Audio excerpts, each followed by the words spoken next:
চাবি দিচ্ছ ওখানে চ যায় না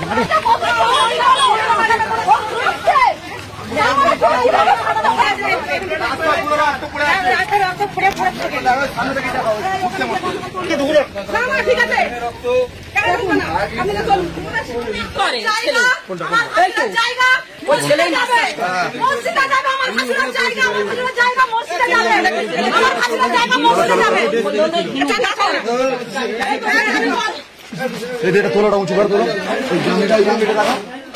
দেখো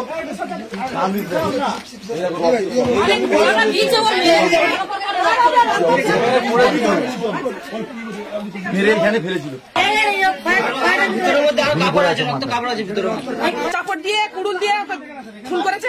ওর বাবা এখানেই মরে গেছিল, তারপর হসপিটালে নিয়ে গেছে। হাতে পায়ে ধরে মেরেছে। মূলত কি কারণে এই ঝামেলা? কি কারণে ওটা বলতে পারবো না স্যার। প্রতিনিয়ত দূরে থাকি, এখানে থাকি না। প্রতিনিয়তই কি ঝামেলা হতো? হ্যাঁ। আর কে যুক্ত? বাবাকে ওরা দেখতে পারতো না। ওরা বলতে কারা? ওই ছেলেটা বাইরে থেকে মেয়ে আনে, বাবা সহ্য করতে পারে না, কথা বলে বলে ওই জন্য বাবাকে দেখতে পারে না। ওর মা প্রতিবাদ করে না স্যার, ওর মা প্রতিবাদ করে না। ওর মা যদি ছেলেদের মারে, ছেলেরা কি বাবাকে মারতে পারে? এইভাবে খুন করতে পারে? মা কি এই ঘটনার সাথে অভিযুক্ত? অবশ্যই। ওর মা মুখে গামছা বেঁধে রেখেছে, হাতে দড়ি বেঁধে রেখেছে, ছেলে খুন করেছে। কি নাম এর নাম কি যে মারা গেছে? যিনি যে মারা গেছে ওর নাম ইয়ার আলী মোল্লা। কি করেন উনি? উনি কিছু করেন না স্যার, ওই খাসির বাচ্চা ছিল। মানে কি দিয়ে কুপালো? ওই চাপড় দিয়ে। নাম কি? দুই ছেলের নাম কি? একজনের নাম লালু, একজনের নাম সাহেব। আপনার কি নাম? আমার নাম জাহিরা। আমি ওনার ভাইয়ের মেয়ে, যে মারা গেছে তার ভাইয়ের মেয়ে আমি। বাড়ি ক্যানিং কুমাশা পাড়া।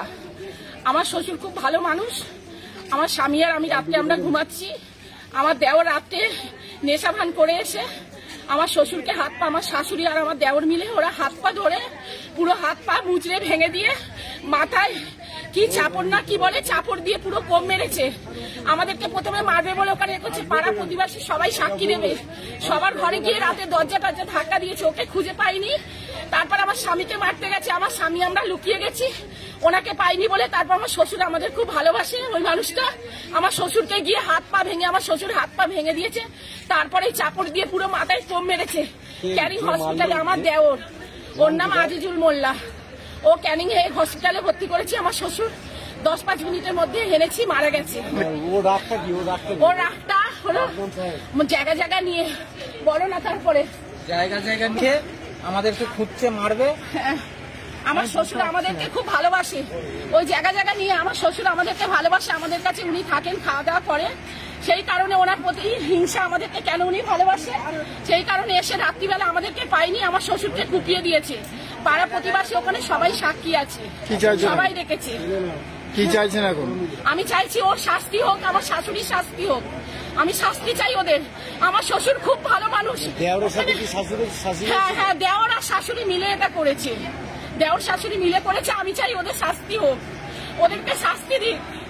আমার দেওর শাশুড়ি মিলেই ওরা করেছে, পাড়া প্রতিবাসী সবাই সাক্ষী দেবে। আমরা মিথ্যে যদি বলি, পাড়া প্রতিবাসী সবাই সাক্ষী আছে। আপনার শ্বশুর কি আপনাদেরকে ভালোবাসতে? হ্যাঁ আমাদেরকে ভালোবাসে, আমাদেরকে বলেছে আমাদের কাছে থাকে, আমাদেরকে জায়গা ভাগ করে দেওয়ার কথা আছে, যে তুমি আমার বড় ছেলে একদিকে থাকবে, আমার দেওরকে একদিকে রাখবে। এবার আমরা ওই বাড়িতে কিছুদিন যাই না, আমার মা মারা গেছে, যাওয়া আসা করি না। আমরা যেই যাওয়া আসা করছি ওখানে সঙ্গে সঙ্গে আমার স্বামীকে মারতেছে, আমার স্বামীকে পাইনি, তারপর আমার শ্বশুরকে মেরে দিয়েছে। নাম কি? আমার শ্বশুরের নাম ইয়ার আলী মোল্লা। কি নাম আপনার? আমার নাম রমা বর্মন। আমি